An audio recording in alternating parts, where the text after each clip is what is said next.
जय हिंद दोस्तों, हम लोग पहुंच चुके हैं 3.5 टॉपिक में।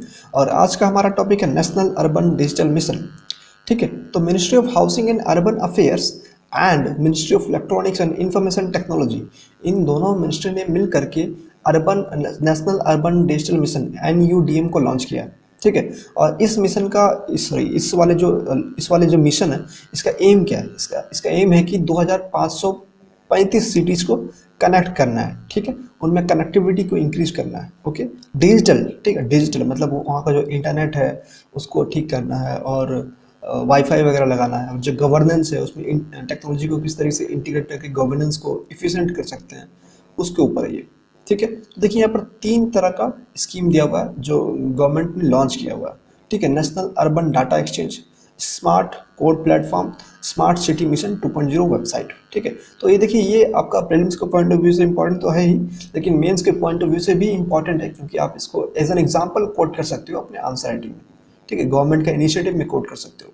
ये टॉपिक बेसिकली गवर्नेंस का है, GS2 में ये टॉपिक पूछा जा सकता है। ओके, तो ये पहला है इंडियन अर्बन डाटा एक्सचेंज। इसमें ये कहा गया है कि ये हेल्प करेगा डाटा सीलोस का प्रॉब्लम को सॉल्व करने के लिए। डाटा सीलोस क्या होता है? मान लीजिए कि कोई एक डिपार्टमेंट है, मतलब कोई एक मिनिस्ट्री है, ministry of housing and urban affairs है, और ministry of electronics and information technology है। ठीक है, इस तरह की और भी डिफरेंट मिनिस्ट्री होगी। तो होता क्या कि ये मिनिस्ट्री जो डेटा कलेक्ट करती है वो दूसरे मिनिस्ट्री के साथ शेयर नहीं करती है। ठीक है, तो इस मिनिस्ट्री को वापस से अपने लिए डेटा कलेक्ट करना पड़ता है, तो खर्चा होता है, और हो सकता है कभी कभी ना ही करे तो अच्छे से उसको पॉलिसी में इम्प्लीमेंट नहीं कर सकती है वो। ठीक है, पॉलिसी नहीं बन पाता क्योंकि डेटा लेक होता है। तो अगर डेटा सारे मिनिस्ट्री एक दूसरे के साथ शेयर करेंगे तो डेटा एकदम अच्छा से मिल जाएगा, और पॉलिसी मेकिंग अच्छा हो जाएगा, गवर्नेंस भी अच्छा हो जाएगा। ओके, तो देखिए स्मार्ट कोड प्लेटफॉर्म, ये बेसिकली एक रिपोजिटरी बनाने की बात की। रिपोजिटरी मतलब होता है ना एक बैंक मतलब जहाँ पर बहुत सारा चीज़ रखा जाए उसको बोलते हैं रिपोजिटरी। ठीक है, तो रिपोजिटरी बनाएंगे ओपन सोर्स कोड का। ओपन सोर्स कोड का एक रिपोजिटरी बनाएंगे, मतलब इस रिपोजिटरी में आप समझ सकते हैं एक गोडाउन बनाएंगे। ठीक है, जहाँ पर ओपन सोर्स कोड रखा जाएगा, और इस कोड को इस्तेमाल किया जाएगा अर्बन गवर्नेंस को इफिशिएंट बनने के लिए। ठीक है, मान लीजिए कि आपका जो म्यूनिसिपलिटी है वहाँ पर किस तरीके से उसको इफिशिएंट बनाया जाए।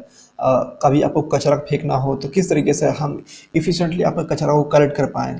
ठीक है, तो इस सब चीज़ों से जो भी अर्बन गवर्नेंस है उनको इफिशिएंट बनाना पड़ेगा। ओके, तीसरा है स्मार्ट सिटी मिशन 2.0। देखिए स्मार्ट सिटी मिशन हमने ऑलरेडी कर रखा है। हमारा जो अर्बन ट्रांसफॉर्मेशन का एक टॉपिक था, हमने किया होता। मैं नीचे उसका लिंक डाल दूंगा, उसमें हम लोग 3 टॉपिक किए थे। अमृत था, ये स्मार्ट सिटी मिशन भी था, और इसमें ये भी दिया हुआ था कि इसमें 212 प्रोजेक्ट अभी तक कंप्लीट हो चुका है। ठीक है, और ये सब दिया था, लेकिन इस वाले स्कीम में, इस वाले पॉइंट में सिर्फ वेबसाइट के बारे में बताया गया, और इस वेबसाइट के बारे में ये बोला गया कि ये एक सिंगल स्टॉप सॉल्यूशन होगा सारे स्मार्ट सिटीज़ प्रॉब्लम को लिए। ठीक है, स्मार्ट सिटीज़ में जितने इनिशिएटिव्स लेने हैं, या फिर आपको पाइपलाइन में सेंसर लगाना है, या फिर आपको ट्रैफिक ऑटोमेटिक करना है, तो जितने भी इनिशिएटिव्स है सबका एक सिंगल स्टॉप सॉल्यूशन होगा। ठीक है, मतलब एक ही जगह में आपको सब कुछ मिल जाएगा, सारा डेटा सारा टेक्नोलॉजी एक ही जगह मिल जाएगा। ओके, ठीक है, यहाँ पर देखिए GMIS का बात किया। GMIS का यहाँ फुल फॉर्म दिया हुआ है, geospatial management information system. Basically ये आपका कोऑर्डिनेट बेस्ड चीज़ होता है। आपका कोऑर्डिनेट उसमें स्टोर होगा कि हाँ भाई, मान लीजिए कि घर है आपका। ठीक है, तो घर आपका यहाँ से यहाँ तक इतना घर है कितना उसका कोऑर्डिनेट है, तो आपका घर एक स्टोर हो जाएगा कि हाँ भाई यहाँ पर इस बंदे का घर है। तो बेसिकली सारी चीज़ों को ऑनलाइन करना है। ठीक है, सारा जो डेटा है सबको ऑनलाइन करना है। ठीक है, इसका GMIS का यही फंड है, काम यही होता है। ओके, देखिए नेशनल अर्बन डिजिटल मिशन आपको पूछ सकता है कि नेशनल अर्बन डिजिटल मिशन क्या काम करता है, कितना सक्सेसफुल है ये। लेकिन अभी लॉन्च हुआ है, तो इसका पूछने का प्रोबेबिलिटी बहुत कम है। तो इसको हम लोग एज एन एग्जांपल बाकी सारे क्वेश्चंस में कोट कर सकते हैं, तो उस सेंस में ये इंपॉर्टेंट है। ठीक है, आपको इसमें सारे पॉइंट करने की कोई ज़रूरत नहीं है, क्योंकि इसके सारे पॉइंट आपको गवर्नेंस का टॉपिक में मिल जाएगा। अगर आप नहीं किए हो गवर्नेंस का, तो इसमें से सारे पॉइंट को उठा करके आप गवर्नेंस वाले टॉपिक में अपना नोट्स बना सकते हो। ओके, क्योंकि NUDM जो होता है वो 3 पिलर्स को सपोर्ट करता है। ठीक है, people, process and platform. People को मोबिलाइज करना है, स्टेक होल्डर्स जो उनको एम्पावर करना है। स्टेक होल्डर समझ सकते हो आप, जो लोकल गवर्नमेंट है, वार्ड सदस्य है, पंचायती राज में जो पंचायत समिति है, जो भी लोकल में जो लोग रहते हैं ना ग्राउंड लेवल में, उनको एम्पावर करना है। ठीक है, उनको जागरूक करना। प्रोसेस में क्या करना, गवर्नेंस को इम्प्रूव करना। प्लेटफॉर्म में टेक्नोलॉजी का यूज़ करना ताकि हम लोग अच्छे से सर्विस डिलीवरी कर पाएँ। अब देखिए यहाँ सेकंड पॉइंट में दिया हुआ citizen centric ecosystem driven approach. ठीक है, तो बेसिकली जो भी होगा हमारा सिटीजन सेंट्रिक होना चाहिए। कॉमन पॉइंट है ये, स्पेशली इस पॉइंट इस एनयूडीएम से रिलेटेड नहीं है, ये गवर्नेंस से रिलेटेड पॉइंट है। ठीक है, मैं आपको पहले ही बता दिया कि ये पूरा का पूरा टॉपिक गवर्नेंस का टॉपिक है। ठीक है, इसमें जितने पॉइंट्स मिलेंगे आप गवर्नेंस में यूज कर सकते हो। ऑब्जेक्टिव्स क्या है एनयूडीएम का? To catalyse an urban national open digital ecosystem. इसको कैटलाइज करना, ये क्या करता है? ये बेसिकली जो भी न्यू प्लेटफॉर्म्स बनाने हैं उसको उनको सॉल्यूशन प्रोवाइड करता है और इनोवेशन का काम करता है। Okay, to create standards, to create open standards and enforce the adoption of open standards. Basically एक स्टैंडर्ड को मीट करना है। बेसिकली जो हमारा टॉपिक था ना, वन नेशन वन स्टैंडर्ड वाला, तो उस वाले स्टैंडर्ड को मीट करना। Okay, to stabilise registries at appropriate levels, क्योंकि हम लोग का जो रजिस्ट्री होता है, मान लीजिए कि साइबर रजिस्ट्री है तो एकदम नेशनल लेवल में है, तो स्टेट लेवल में अगर हम लोग को लगता है कि ज़रूरी होना चाहिए तो वहाँ पर भी हम लोग को रिपोजिटरी बनाना पड़ेगा। ठीक है, रजिस्ट्री बनाना पड़ेगा। रजिस्ट्री मतलब डेटा को स्टोर करना, बेसिकली कुछ खास नहीं इसमें। देखिए, nationally scalable application system, nationally scalable होना चाहिए। मतलब अगर 136 करोड़ जनता आ जाए एक साथ तब भी प्रोग्राम आपका हैंग ना करना चाहिए। ओके, कोऑपरेटिव फेडरलिज्म, बेसिकली सारा का सारा गवर्नेंस का पॉइंट है। Okay, enhancing the efficiency and effectiveness of governance. Okay, सारा का सारा गवर्नेंस का पॉइंट है, तो उतना इंपॉर्टेंट है नहीं। आप अगर गवर्नेंस का नोट्स बनाए हो तो ये इसमें आपको जानने के लिए कुछ खास होगा नहीं। देखिए, यहाँ पर एक बहुत इंपॉर्टेंट चीज़ मैं आपको बता रहा हूँ।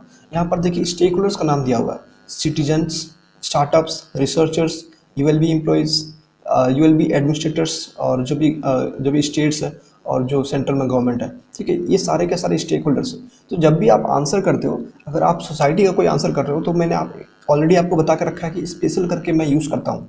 S for society, P for polity, ठीक है, E for economic, I for international. इस तरीके से मैंने एक फ्रेमवर्क बना के रखा हुआ। अगर आप फ्रेमवर्क बना लोगे तो आपको आंसर करना बहुत ईजी हो जाएगा। ठीक है, आप एकदम पॉइंट्स एकदम माइंड में फ्लो करेंगे, एकदम बहुत ईजिली आ जाएंगे माइंड्स में।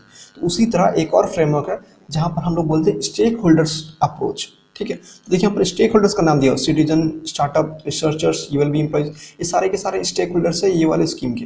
ठीक है, आप ये कह सकते हो कि गवर्नेंस का ये सारे के सारे स्टेक होल्डर्स। ठीक है, तो किस तरीके से सारे के सारे स्टेक होल्डर्स को फायदा कर सकता है इंटरनेट? बेसिकली इंटरनेट, क्योंकि यहाँ डिजिटल लगा हुआ है, तो किस तरीके से अगर हम लोग गवर्नेंस में इंटरनेट को इंटीग्रेट करेंगे, किस तरीके से वो फायदा कर सकता है। सिटीजन को क्या फायदा होगा? सिटीजन को क्या होगा? जो भी प्रॉब्लम है, जो भी गवर्नमेंट सर्विसेज है, उसको ईजिली एक्सेस कर पाएंगे। स्टार्टअप से क्या होगा? Ease of doing business increase होगा। रिसर्चर्स को क्या होगा? क्योंकि ये डिजिटली इंटीग्रेट हो जाएगा तो सारा डेटा अवेलेबल होगा, तो ये लोग डेटा एक्सेस कर पाएंगे और इनोवेशन कर पाएंगे। ओके, डेटा को यूज़ करके जो भी उनको इनोवेशन करना है, रिसर्च करना है, वो कर पाएंगे। यूएलबी एम्प्लॉइज को क्या होगा? यूएलबी मतलब अर्बन लोकल गवर्नमेंट। ओके, तो इनका एम्प्लॉइज को क्या होगा? ये लोग जो है ना, जैसे कि मान लीजिए कि पहले होता था कि एक टीचर है, 30 बच्चे हैं या 50 बच्चे पढ़ा रहे हैं, लेकिन अब क्या है, बायजू में एक टीचर पढ़ा रहा है, 1 लाख बच्चे पढ़ रहे हैं, 5 लाख बच्चे पढ़ रहे हैं, फिर वो वीडियो अनंत काल तक सर्कुलेट होता रहेगा और अनंत काल तक बच्चे पढ़ते रहेंगे। ठीक है, तो मतलब टेक्नोलॉजी का यूज़ करके हम लोग बहुत सारे लोगों को एक साथ पढ़ा सकते हैं। ठीक है, तो कैपेसिटी बिल्डिंग कर सकते हैं टेक्नोलॉजी का यूज़ करके। Okay, ULB administrator, real time data. अगर रियल टाइम डेटा हमारे पास रहेगा तो जो भी डीएम साहब है वो एकदम ऑफिस में बैठ के सब कुछ मॉनिटर कर पाएंगे। हाँ, ये काम हो रहा है, ये काम हो रहा है, ये काम नहीं हो रहा। हाँ ठीक है भाई, देखो यहाँ पर अटेंडेंस अगर रियल टाइम हो जाएगा तो हाँ ये मेरा एम्प्लॉय आया है, ये एम्प्लॉय काम कर रहा है, सब कुछ रियल टाइम होना चाहिए। रियल टाइम मतलब एकदम जब वो चीज़ हो रहा है उसी चीज़ उसी वक्त आपको पता चल जाए। ठीक है, इसको आईओटी भी बोलते हैं, इंटरनेट ऑफ थिंग्स। ठीक है, गवर्नेंस इफिशिएंट होगा, गवर्नेंस अच्छा हो जाएगा। बेसिकली अगर डिजिटल होगा तो बेसिकली गवर्नेंस तो अच्छा होगा ना, क्योंकि उसके बाद देखिए डेटा ड्रिवन पॉलिसी, अगर डेटा रहेगा तो एकदम अच्छे से पॉलिसी बन पाएगा। ठीक है, तो ये सब फायदा था, बहुत इजीली आपके माइंड्स में ये सारे अपने आप फ्लो कर जाएंगे अगर आपको स्टेक होल्डर्स याद रहेगा तो। ठीक है, और ये आप अप्रोच सारे क्वेश्चंस में लगा के देखिएगा, बहुत मस्त काम करता है, मैं इसको हमेशा यूज़ करता हूँ। ओके, देखिए बेनिफिट्स में भी आप स्टेक होल्डर वाला अप्रोच लगाइए, सारे के सारे बेनिफिट्स आपको मिल जाएंगे। ईज ऑफ डूइंग बिजनेस आपका स्टार्टअप में आ जाएगा, लोअर कॉस्ट इनोवेशन ये आपका रिसर्चेस वाले में आ जाएगा, फोस्टर कंपटीशन ये आपका जो भी ये होगा ना, टेंडर जो लेते हैं ना कॉन्ट्रैक्टर्स, वहाँ पर आ जाएगा कि कंपटीशन हम लोग फोस्टर करेंगे और सस्ते में गवर्नमेंट का जो भी प्रोग्राम्स है वो इम्प्लीमेंट हो जाएगा। टारगेटिंग ऑफ पॉलिसी ये आपका गवर्नमेंट में आ गया, सेंट्रल गवर्नमेंट में। ईज ऑफ लिविंग ये आपका हो गया किस में, या सिटीजन में आ गया। बेटर डिसीजन ये भी आपका गवर्नमेंट में आ गया या फिर एडमिनिस्ट्रेशन में आ गया, जो भी एडमिनिस्ट्रेटर है, डीएम साहब है। ईजियर एक्सेस टू इन्फॉर्मेशन, ये तो आपका नॉर्मली सबके लिए आ गया, मतलब सब हर कोई एक्सेस कर सकता है information. Okay, improve financial management, ठीक है, तो बैंक वगैरह है वो लोग जो है फाइनेंशियल मैनेज कर पाएंगे, ठीक है, अच्छे से वो लोग इंप्लीमेंट कर पाएंगे कि किसको लोन देना है, किसको लोन नहीं देना है। डेटा उनके पास रहेगा तो सब कुछ रहेगा। तो बेसिकली ये सब का सब था कि डेटा किस तरीके से फ़ायदा कर सकता है, ये डेटा वाला पॉइंट था। ओके, गवर्नेंस में किस तरीके से अगर हम इंटरनेट को इंटीग्रेट करेंगे तो डेटा मिलेगा, डेटा को किस तरीके से हम लोग बेनिफिट ले सकते हैं, ठीक है। सारे कमेंट पॉइंट है, आपको पता होना चाहिए, गवर्नेंस के हर जगह यूज होगा ये। ओके, चैलेंजेस क्या, देखिए ये चैलेंजेस काफ़ी कॉमन है। लैक ऑफ एक्सपर्टीज़, हमारे पास एक्सपर्टीज़ नहीं है, लोग उतने इंटेलिजेंट नहीं है गवर्नेंस में, ठीक है, क्योंकि हम लोग जानते हैं कि आईआईटी से जितने लोग पढ़ के जाते हैं वो लोग कहीं फॉरेन में नौकरी कर लेते हैं या फिर प्राइवेट कंपनीज में नौकरी कर लेते हैं, 20 लाख 50 लाख उनको सैलरी मिलता है, गवर्नमेंट में उतना सैलरी नहीं मिलता, तो बहुत कम लोग आते हैं। ओके, और जो नॉर्मल जो लोग आर्ट्स के या फिर कोई और बैकग्राउंड के गवर्नमेंट में जाते हैं तो उनको टेक्नोलॉजी का उतना ज्ञान नहीं होता जितना आईआईटीएंस लोग की होता है, ठीक है। तो हमें चाहिए कि हमें लबासना में या फिर जो भी प्रोग्राम्स है एसएससी वाला जो भी है, तो उनमें एक टेक्नोलॉजिकल कोर्स करना चाहिए ताकि जो गवर्नमेंट में लोग हैं उनको भी टेक्नोलॉजी का अच्छा खासा ज्ञान हो ताकि वो लोग यूज़ कर पाए। ओके, डेटा सिक्योरिटी के, क्योंकि हम लोग जानते हैं कि साइबर बहुत फ्रॉड होते हैं हर टाइम, ठीक है। इन एडुकेट इन्वेस्टमेंट, गवर्नमेंट इन्वेस्ट नहीं करती है ये डेटा वाला पॉइंट में, क्योंकि लगता है कि ये इंपॉर्टेंट नहीं है, डेटा में क्या इंप्लीमेंट करेगा भाई। पुअर कनेक्टिविटी, क्योंकि हम लोग जानते हैं कि इंटरनेट ऑफ इंडिया का एक रिपोर्ट था, उसमें बताया गया कि only 1/3 of the women of the entire country have the access of internet, ठीक है, तो लोगों के पास एक्सेस नहीं है। और वुमेन का देखा जाए तो ठीक है, मतलब ठीक है 1/3 है, लेकिन गांव में तो बिल्कुल भी नहीं है, मतलब मेल फीमेल किसी के पास नहीं है इंटरनेट का access. Okay, lack of coordination, अलग अलग मिनिस्ट्री में कोऑर्डिनेट नहीं करते लोग, तो ये एक प्रॉब्लम है। तो ठीक है, यहाँ वे फॉरवर्ड में सबको सब एकदम उल्टा करके लिखना आपको, पीपल सेंटर होनी चाहिए। ओके, फाइनेंसिंग करना चाहिए हम लोग को, इन्वेस्टमेंट्स करना चाहिए इसमें ताकि हम लोग उसको अच्छे तरीके से हम लोग इंटरनेट को इंटीग्रेट कर सकें गवर्नेंस में। जिस तरीके से मान लीजिए कि हम लोग एआई को यूज़ कर सकते हैं टेंडर एलोकेशन में। ओके, कैपेसिटी बिल्डिंग बहुत ही कॉमन पॉइंट है। प्रॉपर इंफ्रास्ट्रक्चर, ये बहुत ही कॉमन पॉइंट है कि मतलब अगर आपको टेक्नोलॉजी को इंटीग्रेट करना है तो जनता के पास भी मतलब वाईफाई वगैरह होना चाहिए ना वहाँ पर, ताकि वो लोग उसको एक्सेस कर सकें, ठीक। डेटा सिक्योरिटी तो ये वाला पॉइंट में आ गया, कहाँ गया, साइबर सिक्योरिटी वाला पॉइंट में आ गया, ठीक है। हमने यहाँ पर देखे थे ना डेटा सिक्योरिटी वाला पॉइंट, ठीक है। तो बेसिकली सबको उल्टा करके लिखते हैं challenging. Okay, clear regulatory guidelines, जो हमारा जो साइबर सिक्योरिटी का जो लॉ है उसको अच्छे से करना पड़ेगा। गवर्नेंस में कुछ तरीके से दिक्कत हो जाए, मान लीजिए कि अभी हमने न्यूज़ में देखा था कि 15 लाख कस्टमर्स, 15 लाख सिटीजन्स का जो आधार कार्ड का डेटा है वो गवर्नमेंट पोर्टल में ओपनली दिया गया था, ठीक है, मतलब आ गया था गलती से, तो इसका हिसाब कौन देगा भैया। ग्रेटर ऑटोनॉमी, जो डिस्ट्रिक्ट एडमिनिस्ट्रेशन है उसको ग्रेटर ऑटोनॉमी दीजिए ताकि वो लोग अपने तरीके से चीज़ों को इम्प्लीमेंट कर सकें। ये हर सेम चीज़ आप हर जगह इम्प्लीमेंट नहीं कर सकते हो, ठीक है। जो सिटीजन चार्टर होता है ना वो सारे डिपार्टमेंट के एक साथ होता है, तो उसका यही प्रॉब्लम है कि सारे डिपार्टमेंट का एक साथ होता है, सबका अलग अलग होना चाहिए क्योंकि अलग अलग डिपार्टमेंट का अलग अलग रिक्वायरमेंट है।